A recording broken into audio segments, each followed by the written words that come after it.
Click the subscribe button, hit the bell icon to never miss another update. Little Hasan lay quietly in bed. His mother, Sayyida Fatima, had just tucked him and his brother into bed. But little Hasan's mind was busy with so many questions.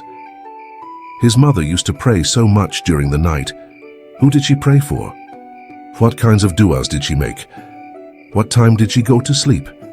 After tossing and turning for a while, little Hasan couldn't sleep. So he got up to see what his mother was doing. He watched Sayyida Fatima do wudu. Then she put on some perfume. Next, she laid out her prayer rug. She prayed on it every night.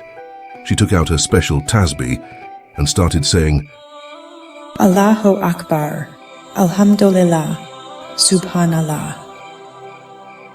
The whole house was quiet. Little Hasan could only hear her beautiful du'as. Little Hasan stared lovingly at his mother.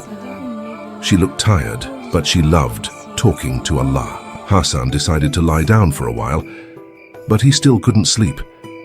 So he got back up to see who his mother was praying for.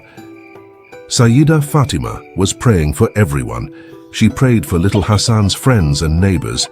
She stayed up all night praying to Allah. Little Hasan said, Subhanallah, Mama stayed up all night. Sayyida Fatima looked over at little Hasan. She asked, Oh Hasan, are you awake?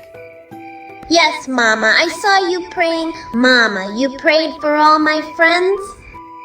Sayyida Fatima lovingly said, Yes, Hasan. She asked him to come sit on her lap and then said, We should pray for everyone, especially our family, friends, and neighbors. Allah loves it when we pray for others. When we pray for them, Allah and the angels pray for us. By watching his mother pray that night, little Hasan learned that Allah loves it when we talk to him and pray for others. So, we should always pray for our family, friends, and neighbors.